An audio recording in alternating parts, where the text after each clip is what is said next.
네, 청년의 집 문제, 청년이 직접 말한다 시리즈 두 번째, 오늘은 1인 가구 세입자 이슈입니다. 청년의 세입자 비율은 무려 80%에서 전혀 줄어들고 있지 않습니다. 뭐 영끌이라고 하지만 결국 우리는 세입자로 대부분의 청년의 시기를 보내야 하는데요. 그럴수록 청년 주거의 문제가 세입자 문제를 어떻게 다뤄야 하는지가 매우 중요한 이슈이자 화두가 되어야 하지 않나 라고 생각을 합니다. 그래서 오늘은 실제로 1인 가구였거나 1인 가구로 다양한 모습으로 살아가고 있는 세입자 청년분들을 이 자리에 모셨습니다. 저는 안산에서 고양시 왔다 갔다 재학을 하고 있었는데요. 아무래도 거리가 멀다 보니 기숙사에서 살다가 거리순으로 기숙사에서 쫓겨나고 원룸을 구해서 살던 1인 가구였습니다. 안산에서 그러면 고양시까지는 얼마나 걸리는 거예요? 한 2시간 정도 걸려요. 2시간이면 사실 뭐 통학이 불가능하죠? 네, 사실 할 수는 있다고 하지만 그게 너무 힘들죠, 체력적으로. 저도 독립한 지가 되게 오래됐어요. 저는 대구에서 이제 서울로 지역 이동을 하면서 서울에서 생존하기가 참 빡빡하다는 거를 몸소 체감을 하고 있고 20살 때 독립을 해서 계속 혼자 살았고 학교 다닐 때는 하숙집에 들어가서 살았던 적도 있고 지금은 쉐어하우스에서 친구 2분과 함께 지내고 있습니다. 1인 가구로 살고 있다고는 하지만 사실은 물리적으로는 한 번도 딱 혼자 오롯이 살아본 적은 사실 없어요. 제가 살고 있는 곳은 이제 서대문구의 민달팽이 주택협동조합에서 이제 제공하는 청년누리라는 집인데요. 그 집에서 한 18명이 같이 지금 지내고 있습니다. 18명이 뭐 같은 방에 있는 건 아니죠? 예, 그런 건 아니고 각자 방은 쓰는 거죠? 예, 공동 주방과 거실 그리고 이런 데가 있고 그다음에 방은 따로따로 이제 한 층당 6개의 방이 있습니다. 네네. 5년 뒤에도 나는 쉐어하우스에 살고 싶다. 자, 해볼게요. 하나, 둘, 셋. O가 2분, X 3분. 왜 X예요? 저는 MBTI가 앞에 I이기 때문에 저는 제 공간이 확보되지 않으면은 뭐 지금은 젊은 패기로 어떻게 괜찮다고 하지만 한 30이 가까워지면은 제 개인 공간이 정말 필요하다, 자가가 필요하다, 저는 그렇게 확신하고 있어요. 그러면 왜 동그라미를 그때도? 처음에 이제 쉐어하우스에 살기 시작했을 때는 사실 이렇게 길게 살 거라고 생각을 못하고 아마 6개월 살고 나가겠지 이렇게 생각을 했었는데 살다 보니까 여러 가지 장점이 저한테 많이 맞았던 것 같아요, 쉐어하우스에. 어떤 게 맞아요? 예를 들면은 이제 혼자서 해결했어야 할 법한 일들을 이제 같이 해결할 수도 있게 되고, 그리고 저도 이제 이 지역에 연고 없이 올라왔다 보니까 어떤 뭔가 내 집, 내 동네라는 그런 느낌을 쉐어하우스에 살면서도 느끼게 됐던 것 같고 여러모로 좀 안정감을 주지 않았나 저한테. 네. 확실히 연고가 없는 게 좀 부담되긴 하죠, 올라왔을 때. 밤 늦게 귀가하거나 이랬을 때 좀 컴컴한 방에 들어가는 게 조금 무섭기도 하고 그렇긴 한데 쉐어 해보니까 확실히 뭔가 집에 왔을 때 그런 따뜻한 온기가 느껴지는 건 정말 좋은 것 같아요. 안전에 대한 욕구, 그리고 조금 주거비 절감의 효과도 있고, 근데 단 진짜 마음이 잘 맞는 친구들과 좀 같이 살아보고 싶어요. 청년 이후에는 어떻게 살아가야 하나 이 고민을 요즘 좀 하는 것 같아요. 그래서 이제 같이 살고 있는 식구분이랑 이제 얘기를 하는 게 서로 이제 뭔가 어머니를 모시고 싶고 살고 싶은 마음이 있는데, 근데 엄마랑 같이 살면은 만약에 어머니는 집에 혼자 남으면 뭘 할까? 약간 이러면서 우리 엄마끼리 친구 만들어 줄래요? 막 이런 얘기 하거든요. 그래서 그렇게 같이 살아볼까? 우리 약간 이런 재밌는 상상을 해봐요. 그래서 쉐어하우스에 살고 싶냐고 해서 O를 하긴 했는데 뭔가 그게 지금과 같은 형태는 아니고 또 다른 형태로도 쉐어하면서 살 수 있을 것 같아서 그런 의미에서 O.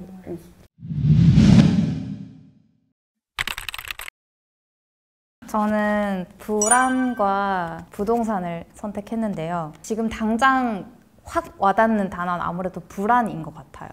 저희가 이제 이 성북 지역에서 같이 활동하는 친구들끼리 같이 사회주택을 만들자 이런 이야기를 했었는데, 이제 그것도 이제 최근에 좀 이야기가 약간 뭐 안 세워질 수도 있다, 약간 이런 이야기들이 나오니까 저의 미래 계획에 너무 큰 불안감을 주는 거예요.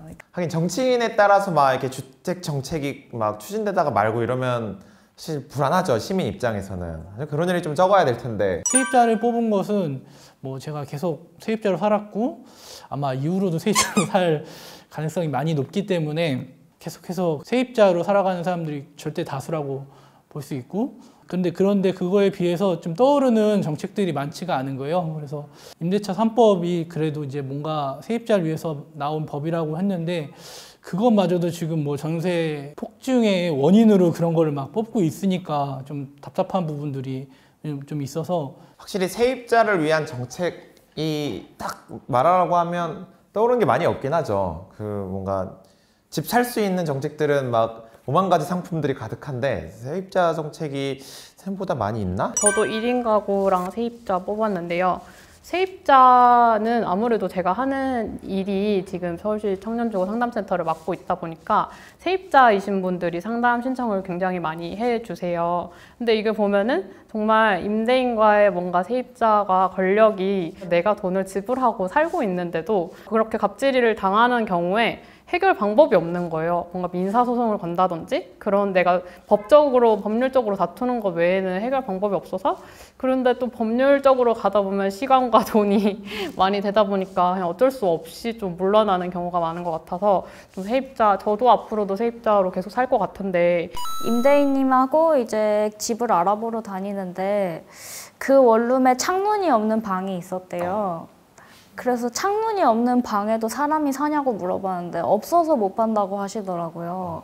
그래서 창문이 없는 방은 월세가 좀 더 싸고 창문이 있는 방은 그것도 남향은 아니었어요. 근데 월세를 좀 더 많이 내야 된대요. 채광을 할 수 있는 나의 권리 자체도 이제는 돈으로 사야 하는 시대인가? 거기에서 엄청 머리가 하얘지는 느낌이 들었어요. 저도 대학생 때 학교 앞에서 원룸 자취를 좀 오래 했었는데 그 임대인 분이 맨 꼭대기 층에 사셨어요. 근데 문지기 역할을 하시는 거예요. 그러니까 제가 일수일투족 누구를 데려오고 뭐 몇 시에 나가고 이런 거를 다 알고 계셔가지고 이제 그걸 어떻게 알아요? 그러게요. 근데 그래서 제가 친구를 불러오는 날이면 임대인한테 항상 문자가 왔어요. 친구 너무 오래 있게 하지 말라고. 그런 경우가 있었어요. 그거 사생활 침해인데. 그러니까요. 그러니까 너무 당연하다는 듯이. 그리고 그때는 좀 어리니까 어떻게 대처해야 될지도 사실 잘 모르겠더라고요. 내가 잘못한 것 같고 또 사실은 그렇게 시끄럽게도 하지도 않았는데 그냥 문이 열리는 순간 임대인이 뭔가 얘가 뭔가 누굴 데려왔구나 이런 걸 알고, 근데 지나고 보니까 와 진짜 내가 부모님한테도 이렇게 간섭을 안 받는데 사실은 같은 건물에 산다고 이렇게까지 할 일인가? 그런 생각이 들더라고요.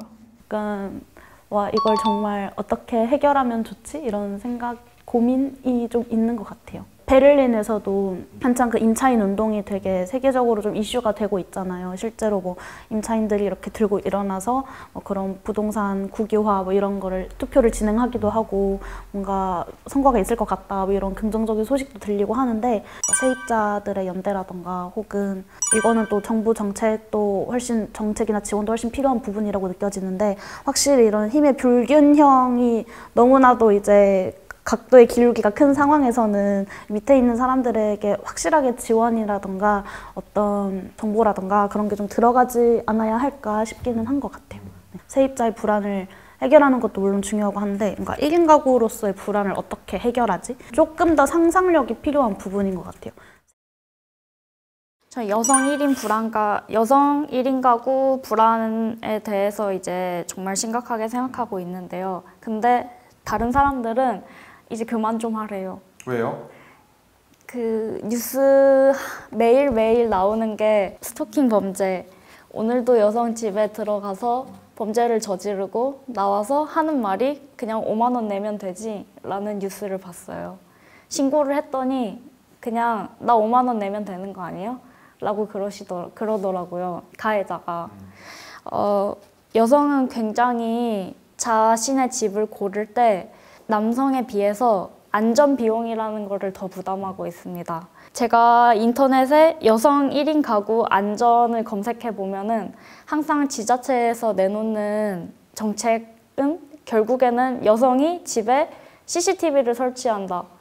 무슨 일이 발생하면은 안전 콜을 눌러가지고 경찰이 오게 한다. 그러면은 결국에는 일이 벌어진 후에 조치를 하겠다는 것밖에 되지 않거든요. 근데 사실 여성 1인 가구 범죄가 너무 많다 보니까 이에 대한 사람들의 관심도 떨어지고 심각성도 부각되지 않아요. 불안이 약간 두 가지 차원에 좀 구분되는 지점이 있는 것 같아요. 생애 주기상으로 계속 내가 이 현재의 주거 상태든 뭐 앞으로의 주거 상태들을 그릴 수 있을까? 약간 이런 불안이 한 축으로 있으면 약간 지금 현실에서 실제하고 있는 직접적인 불안 같은 것들이 이제 병존하고 있는 상태인 거죠. 이건 뭐 미래도 안 보이고 지금도 안 보이는 약간 이런 느낌이랄까?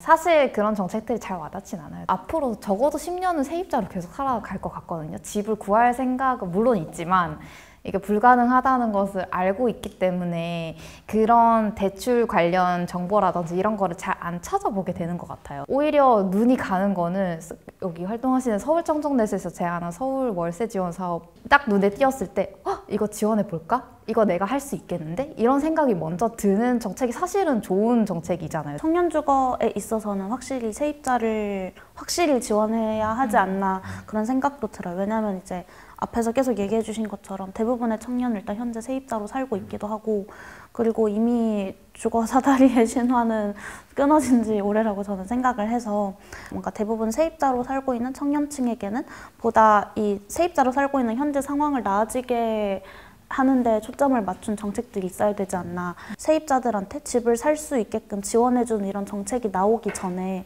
투기 문제를 확실히 해결하지 않으면은 저는 뭔가 대출을 지원하고 대출 이자를 지원하고 이런 정책으로는 자가 소유로 가기가 어려울 것 같다고 생각이 들어요.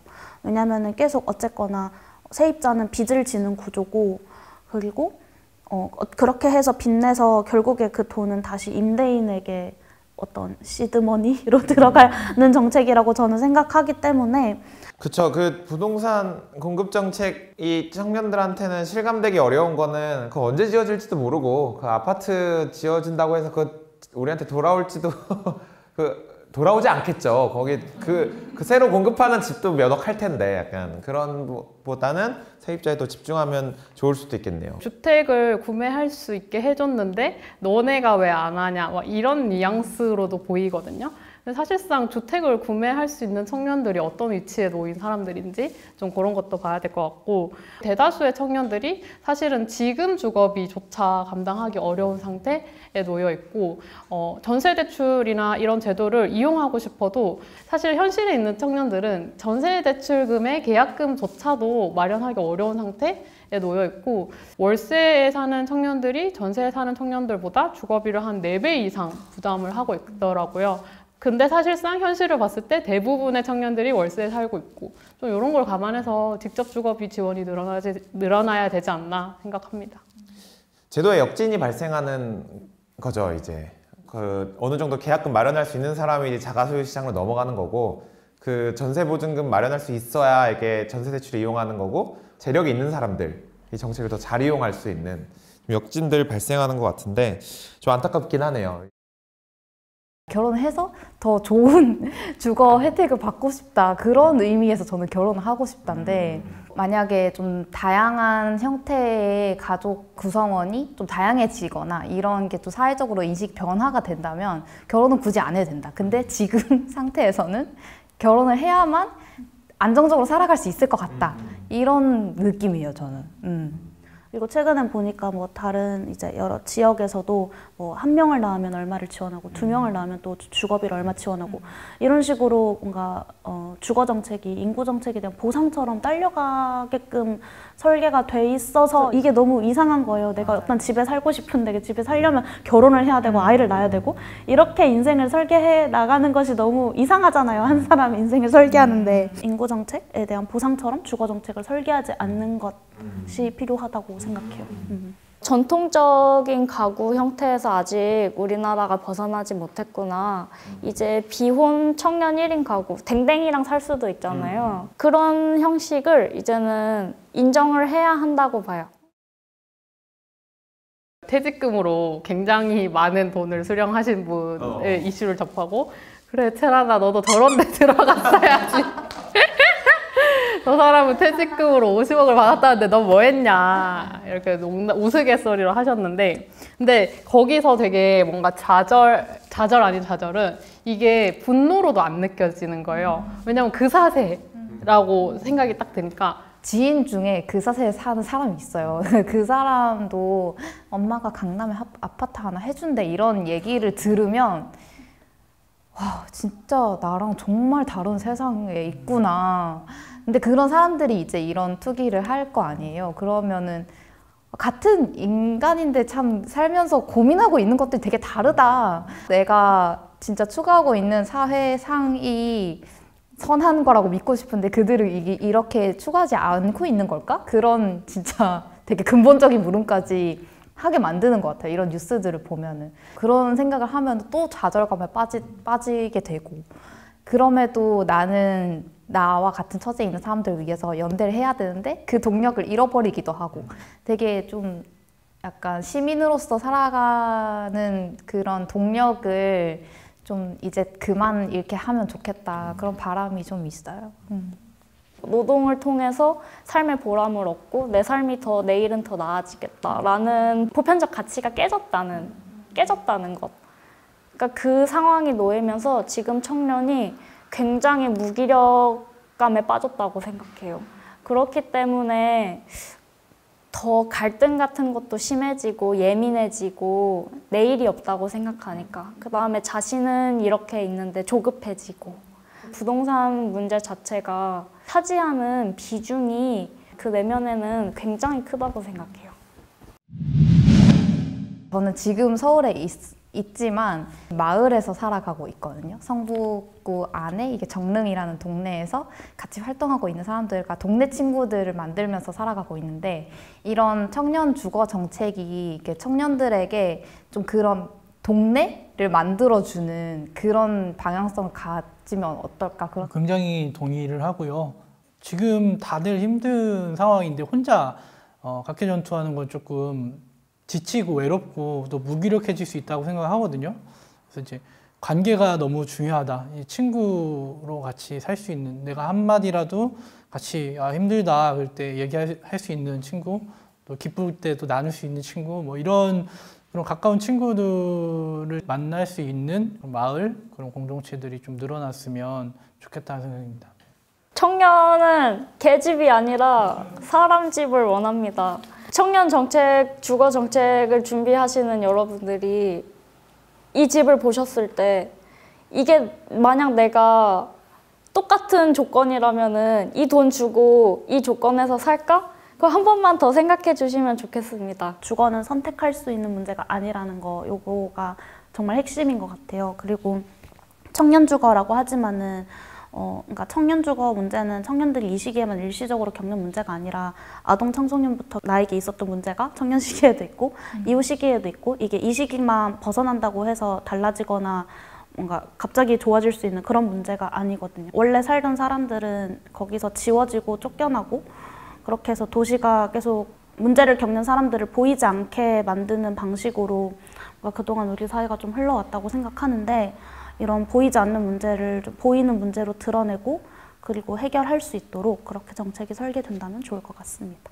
청년의 집 문제 청년이 직접 말한다. 두 번째 시리즈였던 1인 가구 세입자 편은 여기서 마무리하도록 하겠습니다. 네, 다음 화는 이제 서울을 떠나서 이 비수도권의 다양한 청년분들과 함께하는 시리즈가 준비되고 있으니 계속해서 좋아요, 구독 눌러주시지 않으셔도 되고요. 그냥 이 시리즈만 열심히 봐주셔도 충분합니다. 그래서 많은 관심 부탁드리면서 다 같이 인사하면서 마무리할게요. 네, 모두 고생하셨습니다.